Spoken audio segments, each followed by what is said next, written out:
Jumpgate Evolution is a space action combat MMO. The one thing that I really want people to take away with Jumpgate is the experience of having, a massive space combat battle with tons of other people at the same time.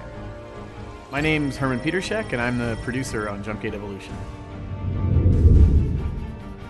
To me, a lot of games are about getting the vision of an experience that you want to capture, and a lot of that comes from movies or books or other sorts of fiction. So if you think about something like the end of Return of the Jedi, where the fleets are kind of jumping in and they're fighting the Death Star, or the new Battlestar Galactica has a kind of raw feel to it. There's emotional moments in both games and movies, and if you can capture those and sort of deliver them to people, I think that's the best thing you can possibly do. Jumpgate Evolution is the fusion of games like Wing Commander, Privateer, X-Wing vs. TIE Fighter, sort of traditional science fiction space combat games with the MMO mechanics around it. And that's things like trading, missions, advancing, buying tons of equipment. There's a whole sort of player-driven economy aspect, so you can go out and mine and build things and sell them to other players and stuff. We're really trying to capture a sort of what I would call like the Han Solo experience. As a massive multiplayer game, it means that you can do this experience with thousands of people at the same time. You play a pilot, and so in the beginning of the game you choose from one of three nations, and those are Solrain, Quantar, and Octavius.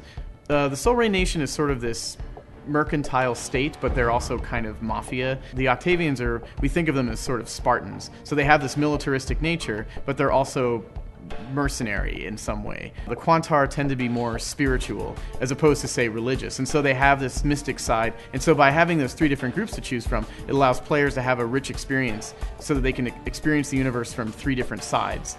In terms of gameplay, there's lots of variety in Jumpgate. There's the traditional MMO features, so you get missions, you get experience, you gain rank. That allows you to then buy new equipment and advance your ships. A lot of these activities can be both done as a single player, but then there's also group activities. So, for example, there's end bosses of these giant motherships, and you really need a lot of people to take them down. And so getting a group of people together, coordinating the attack so that you have different abilities and different weapons, and you go in there and you try to figure out how do we defeat that really big alien mothership. And that's sort of a hallmark of endgames and MMOs is really coming together as a group and taking those things down. And then on the PvP side, it's similar, right? It's a group of, say, 50 players on each side trying to take down each other's giant battleship or something like that, or trying to hold a control point. And so it really builds the sense of camaraderie. The way I think about it is a really good MMO, when you're done playing that, you'll sort of go back to your station or whatever, and in chat you'll be like, remember that time we did that cool thing and took down that ship? That was really fun. Let's go do that again. Even then, talking smack to the other team and being like, well, last time we totally wiped you guys out. We want to try it again. And so it really allows people to have lots of different stuff they can do in the game. From the beginning of Jumpgate, we tried very hard to focus on ease of entry into the game, and that covers lots of different areas. There's the obvious thing, which is make the game intuitive to play. So instead of having a sort of long and boring tutorial that explains every tiny little feature, where people tend to sort of drop off and lose interest. It's like giving someone a huge manual and saying, read this before you can drive a car, instead of just sitting them in a car and saying, okay, put it in drive, and now do this, right? And so we've tried to take that approach where you start out and you're just in space, and we teach you, here's how you fly, here's how you shoot, here's what you do. And our approach has been that if you need a tutorial to explain something, it's probably too complicated. As a social game, we want as many people playing as possible, and so we've worked very hard to keep the system specifications as low as we can so that people who don't have the new $5,000 computer can sit down and play the game. If you get frame rate hitches or long loading times, huge downloads, all those kinds of things prevent people from wanting to play the game. And so we try to reduce all those barriers to as small as possible.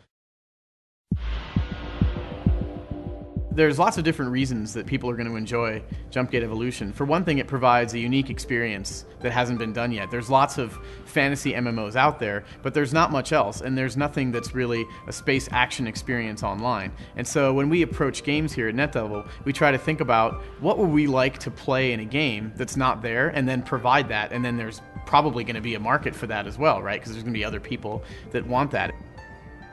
I'd love for people to come to me and say, hey, we did this huge battle and it was awesome. And then I'll feel real vindicated as a game developer. The best place to go for information is to just go to our homepage, which is jumpgateevolution.com. You could sign up for beta there. You can join the forums and talk to other players. The developers are on those as well. Like, people ask us questions and we kind of chat with them and talk about gameplay and stuff like that. And then we're always updating that site, putting screenshots on and movies and information about different stuff. And it's really the way that we communicate with our players. And so that's a great place to go.